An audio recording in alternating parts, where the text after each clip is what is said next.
Good evening. This is Dr. Coach K, and we're going to continue our discussion and chat lecture on the worldly affairs of how we're going to transform and be transformative leaders.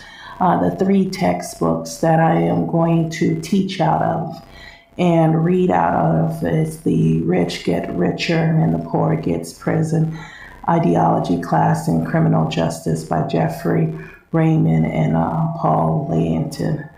We're going to also I'm going to teach out of The Prosperous Soul with Cindy Trim, Your Journey to a Richer Life. And I'm going to teach out of The Coaching Manual, Evoking Excellence in Others by James Flattery.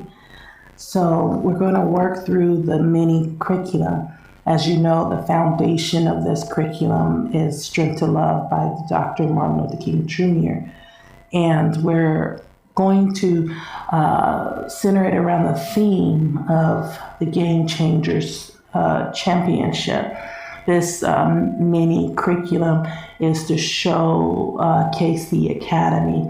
The global academy that I created is called the Avatars Nation, System, Universe, and University. It was founded on the ideology of change and diversity management. The reason why I created this system was because I was given the opportunity to use socialization to mathematically compute the artifacts of the transatlantic slave trade. In my research and investigation, I was able to track down the evidence that the life and the generational cycles of the slave, the African slave that was trafficked and abused and raped and murdered or killed or assassinated, came from the journey of the avatar. As you know, in different religious practices, they talk about the arrival or the destination of the Godhead or the supreme being of humanity, the potential of humanity and what that looks like. We've seen it in the ideology of Jesus Christ or Yeshua, Messiah. And this is the whole journey of what happens when the world have inflicted suffering and pain, and when the creator of your soul designed you to its highest degree to go through a great tribulation to test your design of the matriculation of your being created wonderfully and magnificently made by the hands of the infinite and the immortal, to put it under pressure to see what it can and cannot withstand. It is not an experimentation, but it is the journey of the avatar. And to arrive in that status quo in the universe as the avatar, and to create a government of avatars.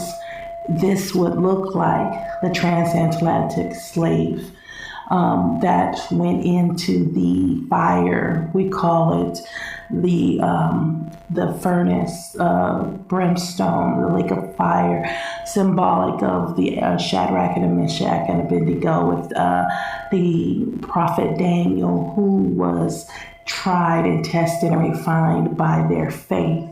And what happened, it was a purification ritual that is known in the African traditions to endure purifications, which aligns with the concept of the resurrection and the redemption of the souls that was purchased through a sacrificial lamb.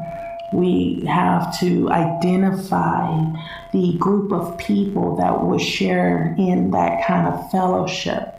And the only traits we can see a government passing through time is the 400 years of consistency, what we call chattel slavery is the only systematic worldly system that could align with all of the prophecies of all the religions or the truth sayers of all generations from the beginning of time to the end of time.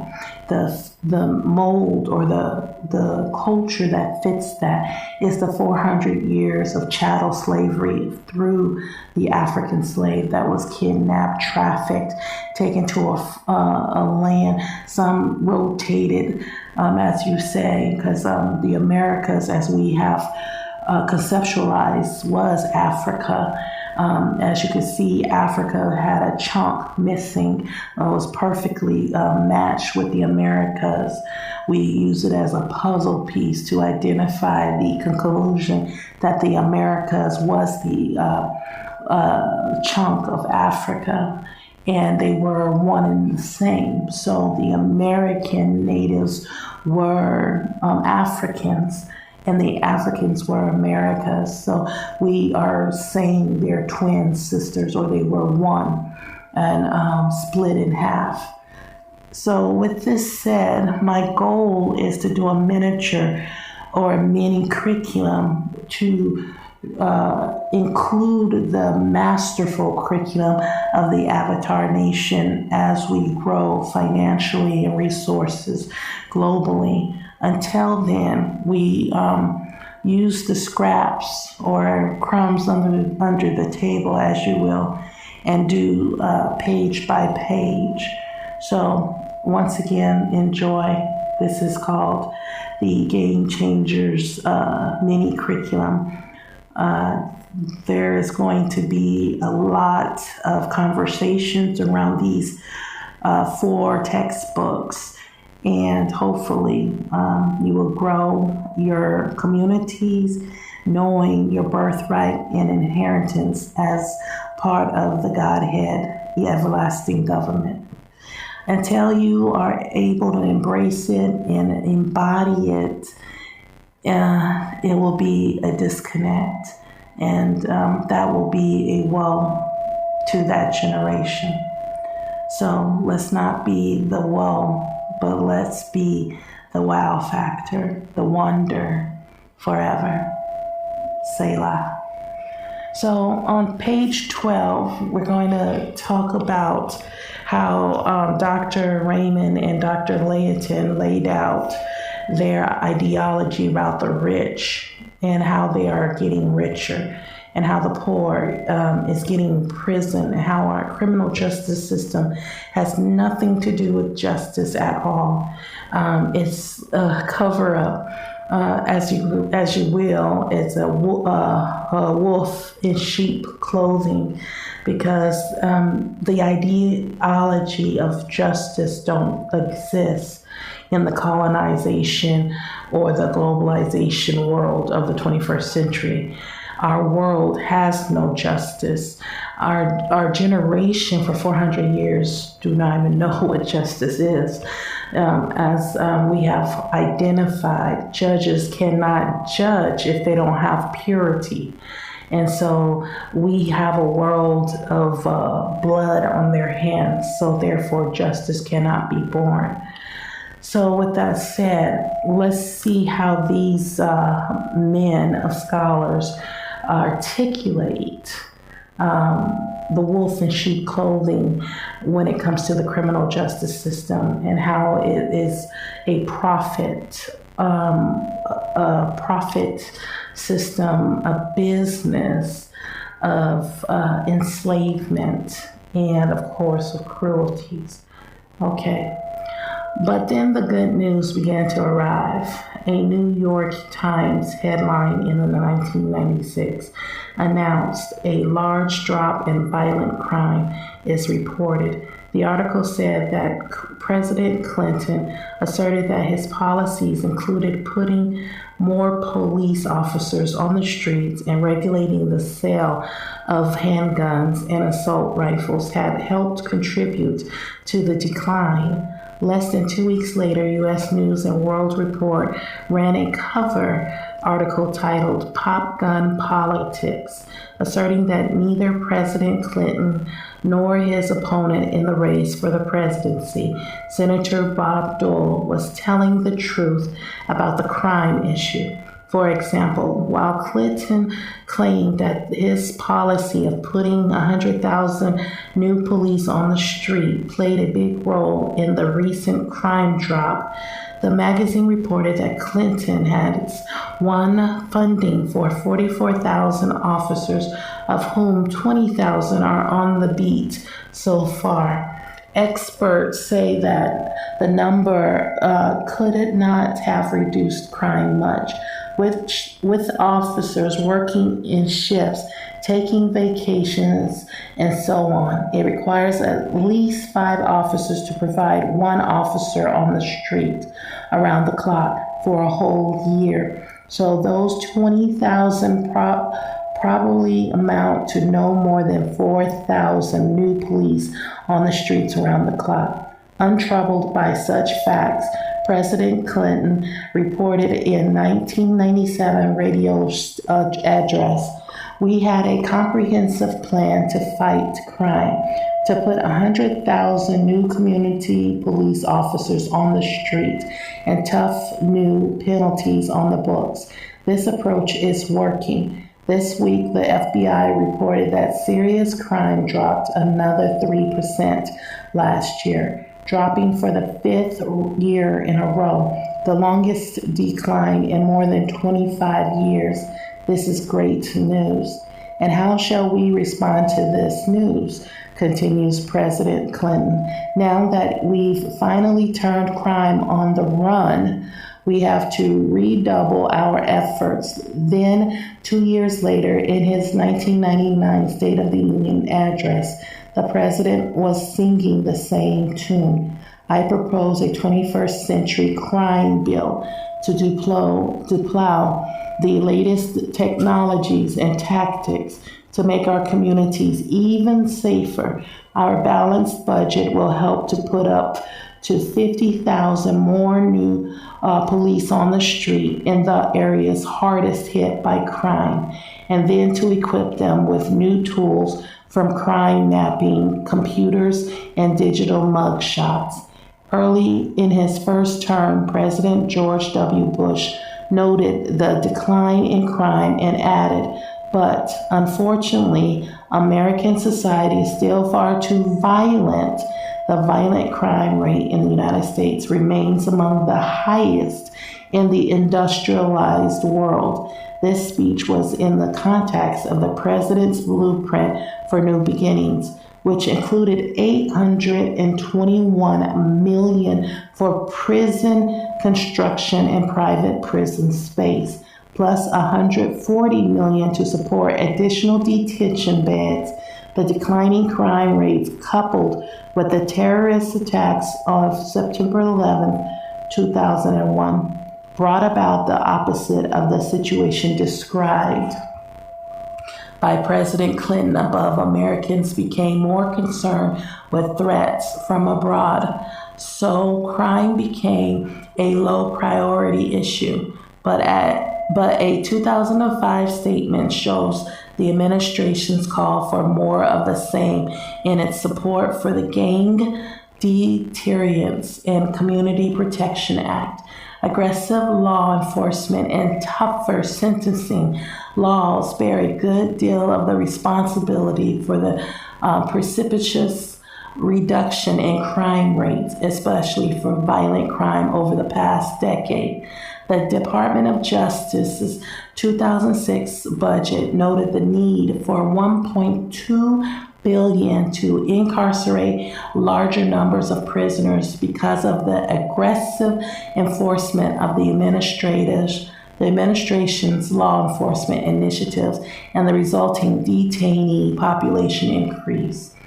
Okay, I'm going to take a second because the next paragraph says, as a candidate, Barack Obama did not repudiate the get tough policy of the last decades, but called for a crime policy that's both tough and smart.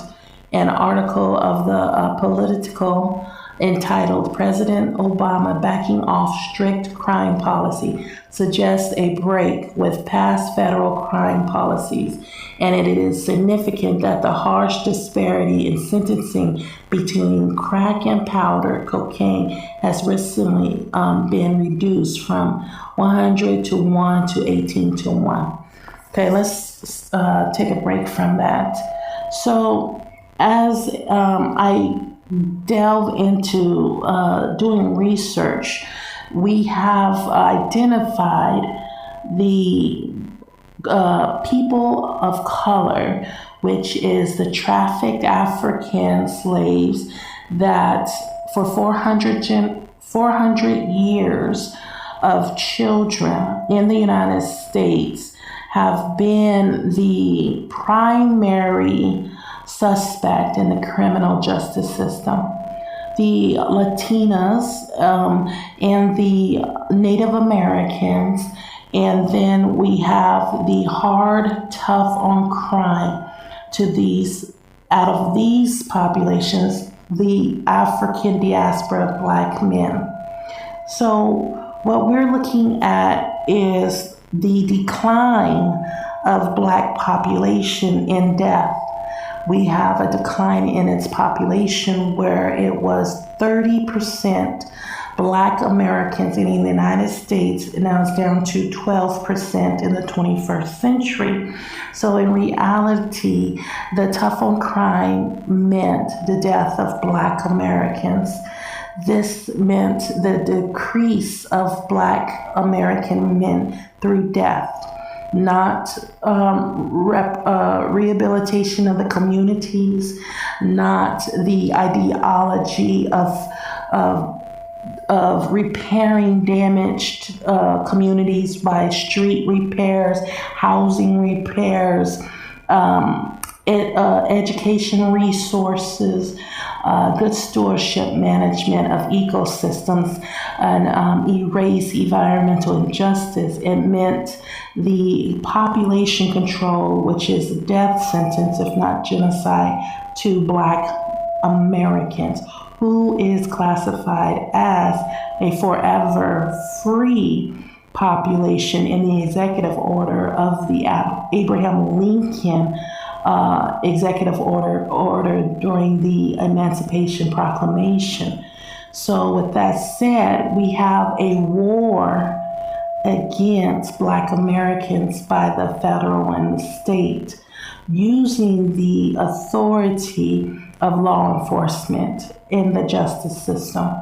So what do we do as a people of tomorrow when we have an authoritarian system that is not only institutionalized racism and protected racial profiling, but it has executed against Black Americans in the United States? And here is the evidence.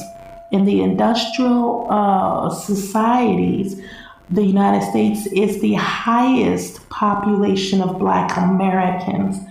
Therefore, it is the highest in criminality claimed by the justice system.